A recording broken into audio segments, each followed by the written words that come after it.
Hey everybody, welcome back to One Candle Paranormal Case Files. And always, we are your hosts, Marcus D. And Vic Waitley. Say it, Vic. Say it! Oh my god. We're going to need a bigger boat. Damn right we are, as we talk about the Labynkyr Devil. The area this cryptid has been sighted in is about 3,000 miles east of Moscow in a place called Lake Labynkyr. It's on the eastern part of Siberia. Yeah, this place is so remote. The closest major point for it is 3,000 miles east of Moscow. That's like saying, oh yeah, we're here in Los Angeles about, 3,000 miles west of London. God, in a place so remote and so cold, the only people that can get to it are survivalists and Santa. Yeah, about the only people who ever visit there are researchers and scientists there to study the lake, and a handful of extreme survivalists who are there, to prove their own mettle. Yeah, nobody lives within like 100 miles of this lake. And when we're talking about this lake, we're talking about a very big lake. We're talking about 9 miles long, 2.5 miles wide, and with an average depth of 170 feet. And lurking within this deep lake, you have the Labynkyr Devil. Okay? Stories of this cryptid have been going back as far back as the 19th century. And people that have reported seeing it report seeing this, usually this dark, shadowy creature swimming under the water. It's described as 32 feet long and almost 5 feet wide. When people have reported seeing it above water, they report seeing almost kind of like this elongated neck with a head that's got like a beak-like mouth and several sharp teeth. And even stranger, having a bone-like horn sticking out the top of its head. Are we talking like rhino horn, longhorn horns? Kind of more like a sperm whale, a rather longer horn. You mean a narwhal? Narwhal. If we're talking about something like a narwhal, we're actually not talking truly about a horn. We're talking about a modified tooth. Man, I just got whale owned. The worst kind of ownage. Yeah, and the other cool thing I just remembered about this cryptid is supposedly right before it strikes its prey underwater, people that have been out there have reported hearing this almost like primeval cry, is what they describe, right before it attacks its prey. And if you're trying to look at the credibility of the story, because in all of our videos we always talk about that, how credible is the source for these reported sightings? And and the people that live in this area, they're not like your typical quick to judge, quick to get freaked out kind of people. These are survivalists that live out there. Yeah, we're not talking about your average scared teen or something like that. We're talking about some hard-living, serious individuals. Yeah, people that wandered 100 miles just to go fishing at this place. Okay, Marcus, I've heard a lot about there being some scientific teams out there doing some studies. Have they come up with anything? Yeah, it's really cool because a lot of scientists will actually go out to this lake because they're trying to actually see if this lake, Lake Labynkyr, is actually connected to another lake called Lake Vorota, which is like 20 miles away. And so they're out there using this sonar technology, and oftentimes scientists will actually report seeing these large things under the water with the sonar technology that they can't explain. Being like they'll detect a large mass towards the bottom of this lake. And the types of things that are down there, it just doesn't make sense for it to be some sort of a fish. It has to be something else.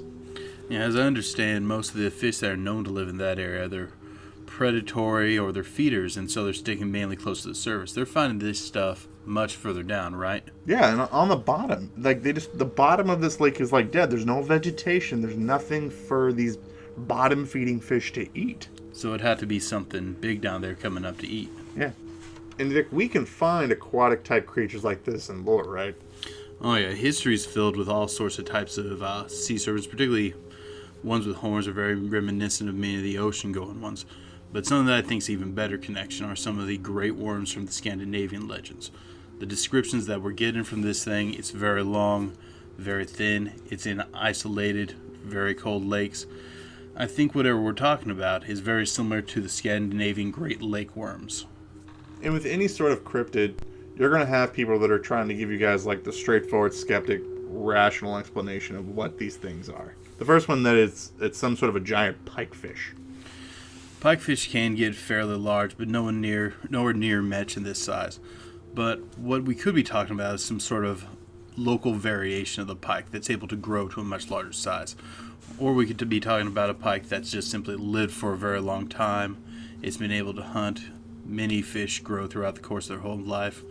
Maybe it's one that survived for a very long time. Pikes are also aggressive predators, and this is proof of concept that a large predator could live there. I mean, when you guys think about it, if you think about it kind of like a goldfish that some of you guys have maybe had in the house, like a goldfish will grow essentially to the size of the tank if it doesn't have any sort of an actual predator that's in there. Maybe we could be talking about something that's like living in this lake that's just gotten too big for its britches, gotten too big for its lake, essentially. We could even be talking about someone with a slightly mutated gene that didn't cut off its growth mechanism. Yeah. Another popular explanation is that this is some sort of a killer whale variant that lives in this lake that got marooned here a long, long time ago whenever the lake was formed. I have some problems with this, and I'm generally skeptic. For the one being that killer whales are a very social creature, and when you see killer whales in captivity that are kept by itself without any sort of its actual family, they become very depressed and they become very aggressive. And I think that if you were seeing a killer whale type creature in this lake, I would think that you'd see more attacks on people or more attacks on fishermen or scientists whenever they go out there to study the lake. Another thing that makes it not fit right is a killer whale is described as being a much wider creature than this, and is not generally known for lurking for very prolonged periods of time in very low, deep depths like this. The lake also is known for having salmon, trout, and dogfish, and some people say that it's just people misidentifying them from a distance or some sort of trick of light playing off the ice or something like that. I don't think there's a whole lot of validity into that argument. What do you think? No, it goes back to when they've done sonar tests on this thing and they see these large objects underwater. It just doesn't match up with this type of animal. It's too big. It can't be a school of these things. These animals don't school on the bottom like that. So yeah, it sounds like one of those knee-jerk responses where you get, just throw out information. People are just seeing the wrong thing. Yeah. Some people also say it could be some sort of reptilic aquatic megafauna. Like a dinosaur? Well, if I recall my biology correct, dinosaur only refers to ones that live on land. But yeah, more or less a dinosaur. But some people throw out ichthyosaurs, some people throw out plesiosaurs. These things come in a wide variety of shapes and forms, and some of them do fit this sort of shape. But I do think that we are starting to get closer to what we at One Candle Society actually think this thing could be if there's something living there. Most of the scientific researchers that are coming out to this lake, what they're trying to do is prove that there is some sort of underwater connection between this lake and Vorota Lake that's about 20 miles away. That means that we could be looking at something like a 20-mile long underwater biome that we're just not aware of that could be existing underground here.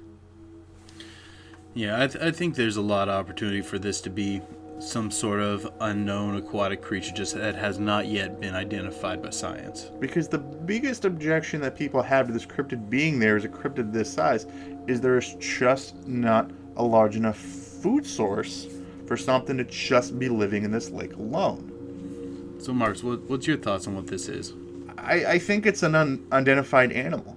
I think if there is this large underwater biome, we could be dealing with an animal that we don't even know of. If you think about like where most of like the unidentified animals seem to be coming from, it's underwater. We're discovering new species every day. Yeah, not necessarily every day, but I guess more frequently than we're discovering them on land, I guess. Yeah, I think you're more or less hitting around the head. I think this is a creature that's not been identified by science, that we have records in folklore, like we mentioned earlier. I think this is the same thing that I think that's being described in some of the Scandinavian tales. All these things are living in very isolated areas, places that aren't really commonly visited. I really do think we're just talking about an unidentified, extremely rare, and possibly very niche sort of animal. Hey guys, and thank you for tuning in to our most recent edition of One Candle Paranormal Case Files. Remember, if you enjoy this, don't forget to like, share, and subscribe. We want to give a big shout out to the creators of the app Cryptozoological Today that made us aware of this cryptid for us to do our video on. You guys should totally check this out and download it if you guys are interested in learning more about cryptids. And if you guys are wanting to know what our next video is going to be about, check out any of our social media sites. We always give a hint on what we're going to do next. And if there's something that you want us to talk about that we're not currently talking about, just put it in the comments below. But most importantly, keep believing. Because we'll keep listening.